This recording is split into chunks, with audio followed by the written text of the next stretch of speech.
Amanginah saudara-saudara yang dikasih dalam nama Yesus Kristus, hidup kita ini bak perlombaan. Karena kemenangan adalah kalau seorang itu bisa bertahan hingga akhir. Dalam sebuah kompetisi yang dilihat dari kemenangan adalah akhir daripada segala sesuatu. Itu sebabnya hal yang penting dalam kehidupan kita bukanlah tentang awal, namun akhir hidup dari manusia itu sendiri. Jadi kalau misalnya ada orang mengatakan kita memasuki dunia baru, misalnya kantor baru, supaya elok dipandang orang, kesan pertama katanya. Nah ini akan semua diuji oleh ketahanan seberapa mampu kita mengakhiri apa yang kita kerjakan, tokonan apa yang kita miliki, profesi apa yang kita miliki, dan apa yang sedang kita kerjakan dalam kehidupan kita.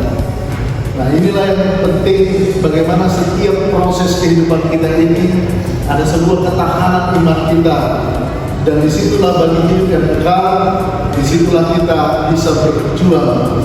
Itu sebabnya adalah mengatakan kemenangan adalah milik orang yang berjuang. Jadi kemenangan kita adalah bagaimana kita mampu berjuang di dalam iman kita, kesetiaan kita terhadap Kristus Yesus sampai kita didapati setia. Namun persoalan ay sumapanakuwar nindo haroran itu kami. Kita tidak tahu, karena yang dibutuhkan setiap proses dalam kehidupan kita untuk terus bertahan, untuk terus setia, dan untuk terus mengingat kebaikan Tuhan dalam kehidupan kita. Kalau minggu kita hari ini disebut dengan minggu akhir tahun gerejawi, sekaligus memperingati akan orang meninggal. Itu bukan untuk mengingatkan kembali, untuk membuat kita berduka, tetapi justru mengingatkan kita bahwa kelak kita akan seperti mereka yang mendahului kita. Kelak kita akan seperti orang-orang yang mendahului kita. Dan saling miliknya kita mampu di perjuangan. Karena kalau kita lihat teman-teman saudara-saudari, tidak ada satupun orang yang ada di sekitar kita yang tidak mendahului kita, ya kan? Yang ada untuk membangun di Portugal, nasihat, todongna, keluargana, bapakna, umatna, anggina, nasihat itu. Pasti kita pernah mengalami ini. Justru hal ini mengingatkan, merefleksikan kita, justru kehidupan kita hanyalah sementara. Dan inilah justru mengingatkan kita, cepat atau lambat kita juga akan meninggalkan dunia yang fana ini. Karenanya firman Tuhan di dalam Wahyu 21 ini, ketika Yohanes dibuang ke Pulau Patmos, di tengah-tengah kehidupan orang-orang yang mengalami penindasan kekristenan, mereka melihat, Yohanes melihat bahwasanya ada penguasa akhir zaman ini yang mengalahkan kuasa-kuasa di dunia ini. Dialah Yesus Kristus. Dialah yang dikatakan mempelai yang akan datang. Dialah Allah kita, dan dialah yang akan menghukum orang yang hidup dan yang mati. Dan disitulah terjadi pembaruan kehidupan orang-orang percaya. Karenanya dari sini kita boleh lihat bagaimana mungkin dalam banyak-banyak tontonan kita, bacaan-bacaan kita, sering ada mengatakan orang yang turun naik ke surga. Ada orang mengatakan saya melihat akhir zaman, saya melihat 2024 begini dengan ramalannya. Akhirnya kita diingatkan bahwasanya hal yang kita percayai adalah kebenaran firman Tuhan, yaitu tentang Yohanes yang melihat Yesus Kristus akan datang untuk menghukum orang yang hidup dan yang mati. Karena jika kita hidup akan berlalu dari dunia ini oleh kematian, apakah pertanyaannya perjalanan kita sudah selesai? Nah justru ini menguatkan kita bahwasanya kehidupan kita saatnya menganugerahkan, Tuhan menganugerahkan kepada kita langit dan bumi yang baru bagi setiap orang yang percaya kepada Tuhan. Jadi dari leher dewata, langit yang baru dan bumi yang baru kepada orang yang masih hidup lama. Tuhan tidak memberikan itu kepada orang-orang yang masih bertahan dalam keberdosaannya, yang tidak mau bertobat. Tetapi Tuhan memberikan itu kepada orang yang setia, yang mau mempertahankan imannya, yang mau mencintai Tuhan Yesus Kristus dan menghidupi firman. Kepada mereka lah yang akan diberikan langit yang baru dan bumi yang baru. Karena ini dosa dapat diri satu pengharapan orang-orang percaya bahwasanya langit yang baru dan bumi yang baru diberikan kepada mereka yang taat puji, mereka yang mau bertobat. Bukan tentang awalnya, tetapi bagaimana proses yang mereka jalani, yang kita jalani sampai pada akhir. Yang kedua, Tuhan memberikan anugerah keselamatan bagi kita melalui penghiburan. Tidak ada lagi air mata. Dan kalau selama kita di dalam kehidupan di dunia ini, itu sebabnya banyak para pengkhotbah, banyak ahli-ahli bijak katakan ketika orang lahir dia menangis. Yang dia tangisi kita bersuka cita, orang tua bersuka cita oleh karena kelahiran. Justru secara tidak langsung orang-orang yang dilahirkan di dunia ini dalam posisi menangis, dia tahu betapa dunia ini sangatlah mengerikan. Sadar tidak sadar, bayi yang menangis itu memperlihatkan banyak sekali penderitaan yang akan dialami oleh karena belenggu dosa itu sendiri.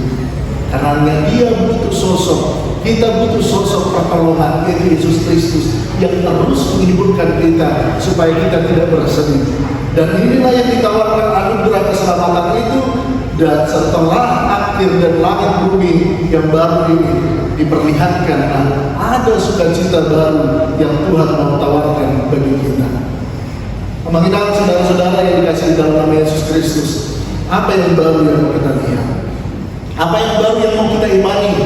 Apa yang baru yang mau kita rasakan? Tentu kalau secara hal yang manusiawi, hal yang logis, kita berkata hal yang baru sangat banyak disukai banyak orang. Orang banyak suka hal-hal baru. Dakyat mencoba mandor melihat baju dan baru tidak kena sepan. Pasti dia akan bersuka cita, melihat ini. Nah, makanya di sini hal yang baru sangat dirindukan mulai dari anak-anak. Apalagi misalnya dari tua, kalau dilihat, dulu yang handphone sudah putus, non-phone yang punya handphone mudah sih terlas doang. Karena dia senang dengan hal yang baru. Karena apa yang baru yang Tuhan tawarkan bagi kita. Imane diurna imahuta nabadiya dan tuat siat berbagi siat di mana. Jadi pengharapan orang-orang percaya ketika ada yang meninggal sedario rat maholong tali para Yesus. Jadi ini justru menguatkan kita, memberikan semangat bagi kita dan ada pemikiran pikiran orang-orang percaya mati itu 3 hari, 7 hari, 40 hari, rohnya masih di sini. Mangalok pada be, memasak manuci dobe, sona-sona di dalam danau besok. Tetapi bagi orang percaya yang Tuhan tawarkan tempat yang baru adalah sebuah pengharapan. Dia bersama dengan Tuhan sampai Tuhan membangkitkan, sampai Tuhan menghukum orang yang hidup dari yang mati. Karena yang baru di tangan Tuhan, inilah penghiburan yang sejati bagi kita. Kalau ada yang mengatakan lagi makan bapak, katanya kan baru monding kan udah bersama dengan HP hunting loh, kan? Nama kuling betul saja. Ada bapak dia, biar aja, kan? Karenanya inilah yang menyesatkan pikiran kita. Lalu orang datang mengatakan, beta tabai tuduna, namun itu tudurai. Banyak orang yang mengatakan opung tadi, karena nanti lagi tuduna opung tadi. Lalu orang mengatakan adalah hal-hal yang bersifat fana di dalam kehidupan. Karena inilah tawaran oleh firman Tuhan bahwasanya mereka yang telah mendahului kita, orang-orang percaya akan kelak bersama dengan Tuhan. Yang kedua firman Tuhan, semudia mahita ditopar dan mengincang di baru doa tanah di baru. Dan mengincang doa tanah di baru lima joro di debatan teman-teman yang kacau. Apa yang dimaksud di sini? Tuhan memaksudkan di sini bahwasanya ada kemah Allah di tengah-tengah keluarga kita. Allah telah mendirikan kemah di tengah-tengah keluarga kita. Itu sebab kita selalu mengatakan harta yang paling berharga itu adalah keluarga. Ya kan? Nah, makanya mengenal saudara-saudara yang dikasih dalam nama Yesus Kristus, dan inilah salah satu pikiran para pendahulu kami, para pendeta. Ada senior mengatakan, bahkan ada sampai sekarang senior pendeta mengatakan undang diganggu arah Senin, karena itu adalah waktu keluarga. Ya? Karena baginya adalah bagaimana hal yang terpenting undang kalau menjaminai coba alerikok do kebersamaan, kehangatan keluarga itu juga dirasakan oleh Tuhan. Dan juga kita undang aksi kita memenuhi apa pencarian, aksi dengan aktivitas. Bahkan untuk makan bersama pun kita sudah jarang bisa makan bersama dengan keluarga kita. Atau karena ada handphone ini, yang dekat semakin menjauh, yang jauh semakin jauh sekali. Ini sebabnya. Karena firman Tuhan mengatakan, hadirkanlah kemah Allah itu di dalam keluarga kita, supaya terjadi kehangatan. Apa yang menyebabkan generasi muda saat ini susah diatur? Apa yang menyebabkan sekarang ini orang banyak melakukan maunya, membuat cara berpikirnya, karena tidak ada kehangatan di tengah-tengah keluarga. Saat ini firman Tuhan mengajak kita bahwasanya keluarga tapau lima gade joro yang depan Tuhan. Mari kita hadirkan kemah Allah itu dalam doa, dalam kehangatan, dalam cinta kasih, kita bisa bersama-sama dengan Tuhan. Inilah kemah Allah yang Tuhan tawarkan bagi kita, termasuklah berbagi cara baru, kota baru. Artinya kita tidak selalu melulu berbicara tentang surga, tentang kematian, tetapi surga itu bisa kita hadirkan melalui kehangatan dalam keluarga kita. Dan harus memerjamudai akan marah-marah, dan harus memang setubuhkan, tetapi dia menganggap semua keluarganya dalam kerangka cinta kasih terhadap Allah. Yang ketiga mengenal dan harus medisi hamati yang karsak deroha, anduk-anduk dan ngaji. Itu sebabnya Allah menawarkan kepada kita bahwasanya langit yang baru dan bumi yang baru adalah penghiburan ketika orang hidup di dalam kuasa Tuhan.